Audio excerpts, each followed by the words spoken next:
심사 자체가 까다롭다는 소리는 그렇게 보시면 됩니다. 이민국에 I-140을 집어넣었을 때 어떤 많아지는 거. 근데 이거를 지켰을 때는 승인은 큰 어려움 없다고 보시면 돼요. 안녕하세요. 미국 취업이민 전문 토마스 앤 앵코의 비숙련 취업이민 담당자 백은비 과장입니다. 오늘은 많은 비숙련 이민 신청자분들과 또 예비 준비자분들께서 궁금해하셨던 미국 비숙련 취업이민 오해와 진실이라는 주제로 저희 토마스 앤 앵코의 이상윤 대표님과 이야기 나눠보겠습니다. 대표님 네. 안녕하세요. 네, 안녕하세요. 제가 오늘 좀 날카로운 질문들을 준비해 보았는데 대표님 마음의 준비 좀 되셨을까요? 처음부터 무서운데요, 이거. 네. 해보죠, 총 뭐. 한 네. 10가지 정도 질문을 순차적으로 한번 드려보겠습니다. 맞네요. 대표님께서도 좀 자세하고 솔직하게 답변해 주셔야 돼요. 알겠습니다. 첫 번째 질문입니다. 영주권 승인 사례가 없는 고용주, 과연 믿고 진행해도 괜찮을까요? 영주권 승인 사례가 없다고 고용주가 위험한 건 아니에요. 얼마나 큰 회사고 거기서 얼마나 현지인을 많이 고용을 한 상태에서 외국인을 뽑을 수 있는 이런 구조적인 회사의 정확한 판단이 더 중요하다고 볼 수 있어요. 그래서 영주권 승인 사례가 없다고 안 되는 게 아니라 영주권 승인 사례가 없어도 처음에 진행하는 노동허가까지 잘 나왔을 때는 사실 거의 문제 없다고 보셔도 될 것 같은데요. 제가 정말 이 질문을 많이 받거든요. 그래서 실제 저희 진행하고 있는 프로그램 중에서도 네. 영주권 사례가 많은 프로그램이 있고 또 사례가 아직은 없는 프로그램도 있잖아요. 네. 대표님 말씀은 두 가지 프로그램 다 절차상의 문제가 없으면 영주권 받는 데는 문제가 없다라는 맞습니다. 말씀이신 거죠? 그리고 절차상의 문제 이전에 고용주 회사가 얼마나 현지인을 많은 인원을 지금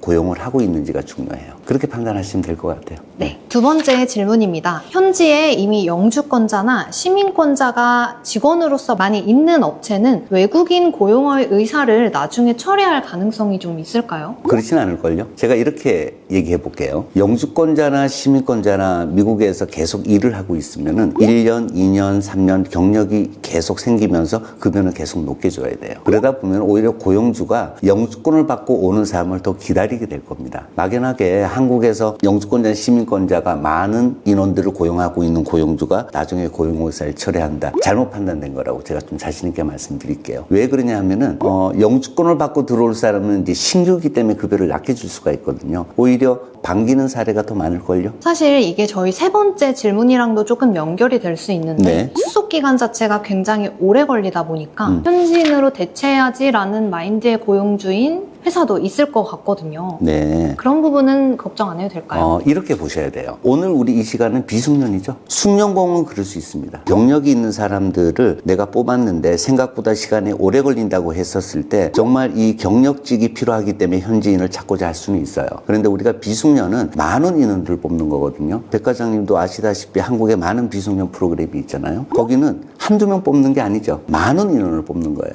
거기에 한두 명이 늦게 온다고 해서 다른 미국의 비숙련 하는 사람들을 대체한다? 어폐가 있을 수가 있죠. 그래서 이 부분은 그렇게 생각하시면 돼요. 미국 내에서 사람을 계속 고용을 하고 있으면서 영주권자나 시민권자 외에 한국이나 다른 나라에서 들어오는 이 포린 워커들은 시간이 오래 걸린다고 해서 갑자기 고용주가 의사를 철회하진 않아요. 다만 이런 일들을 진행해주고 고용주 변호사를 어레인지해주는 미국에도 이런 스태핑 회사들이 있을 거예요. 저희가 항상 한국은 브로커하면 되게 나쁘다고 얘기를 하는데 나쁜 건 아니에요. 이런 업체들이 고용주를 얼마나 관리하고 설득하고 하는 이런 노력이 되게 중요합니다. 이러지 않았을 때 고용주는 되게 당황스러워할 수가 있거든요. 고용주가 외국인들을 뽑겠다고 했었을 때 이런 일을 해주는 업체들이 고용주한테 실제 5년 걸리는데 한 2년이면 옵니다. 이랬을 때 어떨까요? 그런 문제들이 생기는 거예요. 그래서 사실은 이런 비숙련 프로그램을 계약을 해놓고도 걱정하시고 충분히 이해할 수가 있어요.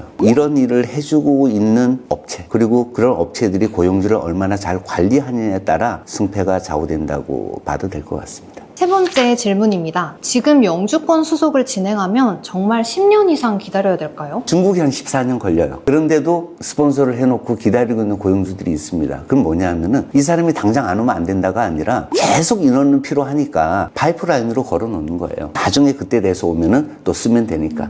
매년 사람들이 모자르기 때문에 괜찮은 거예요. 물론 손한테 10년 걸릴 수도 있습니다. 그렇게 하고 진행하면은 더 빨리 오니까 괜찮을 수 있는데 저는 개인적으로 그냥 5년 5년, 6년 보고 있어요. 근데 저도 얼핏 백 과장님 그때 손님들 얘기해도 오래 걸릴 수 있다는 얘기는 하는데 그건 잘하시는 것 같아요.